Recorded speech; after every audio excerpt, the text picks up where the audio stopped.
सुन लो, भाग्य बहाने बना सकता है, किस्मत टाल सकती है, पर कर्म कभी किसी को माफ नहीं करता।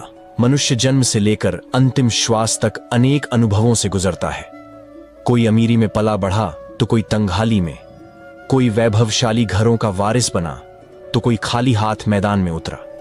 लेकिन एक सत्य ऐसा है जिसे कोई बदल नहीं सकता, कर्म का न्याय। चाहे राजा हो या रंक, मंत्री हो या मजदूर, विद्वान हो या निरक्षर, हर कोई अपने कर्मों का बोझ ढोता है। कहते हैं समय सबको बराबर मौका देता है, पर कर्म उसी अवसर को अर्थ देता है। यदि किसी को अच्छा अवसर मिले और वह उसका सदुपयोग करे तो उसके भविष्य में नई रोशनी जलती है।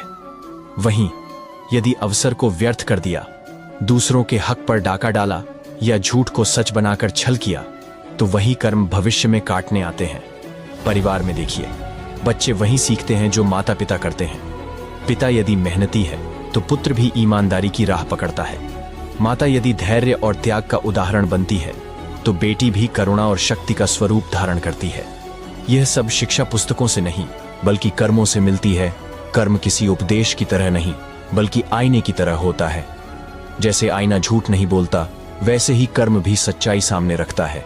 यदि आज आपने किसी को अपमानित किया, किसी की मेहनत छीन ली, किसी की आंख में आंसू भर दिए, तो कल वह पीड़ा किसी न किसी रूप में आपके दरवाजे पर दस्तक देती है। लोग सोचते हैं कि पैसा सब कुछ है, लेकिन पैसा केवल साधन है। वास्तविक मूल्य कर्मों से तय होता है।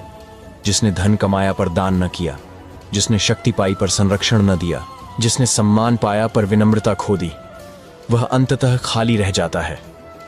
वहीं वह व्यक्ति जो छोटे से घर में रहते हुए भी सत्य और परिश्रम को अपनाता है, उसकी छवि अमर हो जाती है। इतिहास इस बात का गवाह है। महाभारत में दुर्योधन के पास शक्ति, सेना और सत्ता थी, फिर भी उसका पतन हुआ क्योंकि कर्म पापमय थे। वहीं श्री कृष्ण के पास राज सिंहासन नहीं था, पर उनका नाम आज भी आदर से लिया जाता है क्योंकि कर्म धर्ममय थे। घर परिवार की जिम्मेदारियां भी कर्म का ही विस्तार हैं। जब माता पिता अपने बच्चों को अच्छा संस्कार देते हैं तो वे केवल वंश नहीं बढ़ाते बल्कि समाज को एक बेहतर नागरिक सौंपते हैं। और जब कोई अपने परिवार को धोखा देता है, रिश्तों में झूठ बोलता है, तब उसका अपना ही घर बिखर जाता है। सोचिए, जब एक किसान खेत में बीज बोता है तो धरती वहीं लौटाती है जो उसमें डाला गया। गेहूं का बीज बोने पर गेहूं उगता है, धान का बीज बोने पर धान। कर्म भी वैसा ही है।